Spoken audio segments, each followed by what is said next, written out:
Hey everybody, welcome to Breakfast All Day, Christy and Alonso. So this was a film that got some theatrical, but is now available on Discovery Plus, and it's a documentary you should absolutely check out. It's introducing Selma Blair. There's a comma in there. I don't know why. I know you love to say the punctuation out loud. I I'm didn't want to confused go about there. why there's a comma there. There shouldn't be one, but anyway, this is introducing. Anyway, this is a really lovely movie about Selma Blair, who was diagnosed a few years back with multiple sclerosis, and how she has dealt with that. How she has allowed the filmmaker Rachel Fleit to really spend time with her intimately in her own home, at doctor visits, and she wants the filmmaker to follow along and show the truth of what she's experiencing as she deteriorates. It also looks back on her career and how she's made this niche for herself as a really interesting and kind of singular supporting figure, in movies like Cruel Intentions, the Hellboy franchise, and of course Legally Blonde. And so they don't mention A Dirty Shame, which is too bad because I like her in the that John movie. Waters movie. Yeah.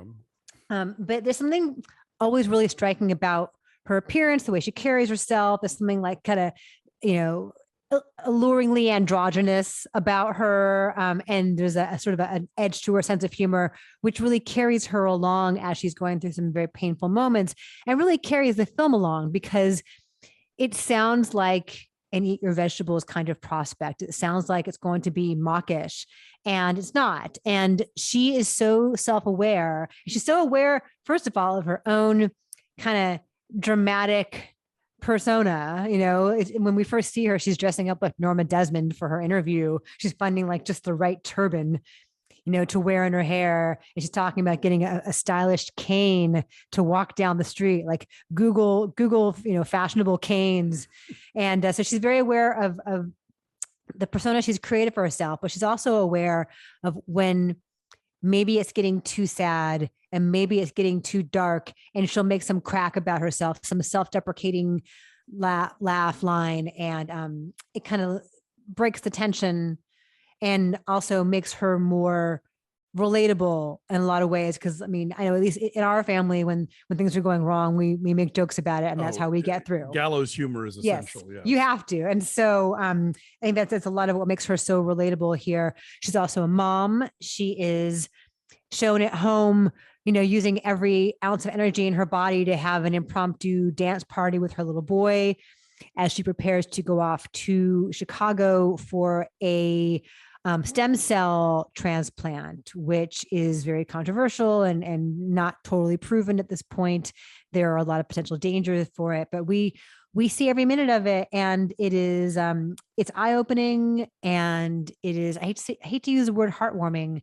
It is, though, to watch what she endures and what she's willing to share is very inspiring, and how she is so important to her to have her, have herself on camera when she is still sharp, for her little boy to know that's what my mom was like.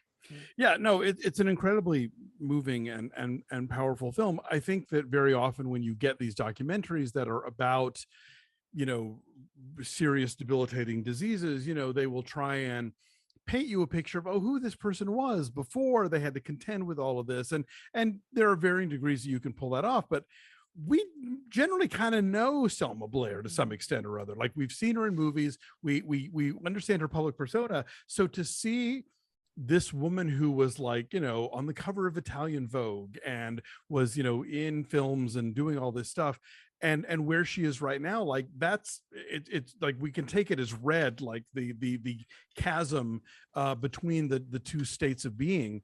There's a, after she does the whole, like, getting dressed up early on, there is this incredibly devastating moment really early in the film where she is talking and she's got like her support dog on her lap, and then as soon as the dog jumps off and runs off, you see her completely change, and how it's suddenly really hard to make the words, it's hard to hold her body, like you see what the MS does and what she's constantly keeping at bay. And it floored me, and I have not seen a moment that, like, in a movie in some time. but you're right. It's never mawkish. It's never maudlin at all. This is about a woman who is fighting and who's fighting for survival and will do these experimental treatments. And even though they mean like it will take her immune system down to zero and then rebuild itself and all of this stuff, and dealing with her child and dealing with, telling some pretty brutal stories about like her relationship with her mother and how she's tried to not be that as a mother herself. Yeah, I just found this really riveting, and it's a gut punch of a movie, but you're right. She is so engaged and engaging and determined to not let this be like, hearts and flowers, that it makes it human and recognizable and real. Yeah, I think this is a movie that is going to really add to the public conversation about how MS works and what it does to people. I certainly feel like I have a bit more understanding about what it's like to contend with it on a day-to-day basis, and how, like, you need to just sort of shut out all of the stimuli because it's just so much. It's not unlike, there's a book called My Stroke of Genius that Dave and I read after his mother had a stroke, and the woman who wrote it would talk about how she would just be in an enclosed dark room for days because like the light and the sound and everything else was just more than she could handle. And there are times where you see that that's happening with Selma Blair. Yeah, I'm glad this movie exists, and I hope that people see it. I'm glad you mentioned that scene off the top, because it's just so heartbreaking. It's harrowing, and it's such a testament to her intentions that she wanted to keep the camera rolling. Yeah. Right. It would be easy and maybe a little understandable for an actress to have some vanity and to say like, I don't want people to see me at this kind of low, but it's also so instructive. Yeah. It's so illuminating as to what this disease does to the body, does to the nervous system. The one complaint I have here is that because she is so candid and so accessible and has such wisdom to share, that a lot of times the filmmaker will use this like kind of overwhelming music, and needlessly so. Like there are some scenes where she's in the hospital in Chicago at Northwestern University, and she's like walking down the hall with her cane, and there's like jaunty kind of like jaunty kind of like old fashioned music to accompany it. Similarly, there's the music kind of swells sometimes when she's coming to a point that's quite inspiring, and it's like she offers so much on her own that there's no reason to punctuate it.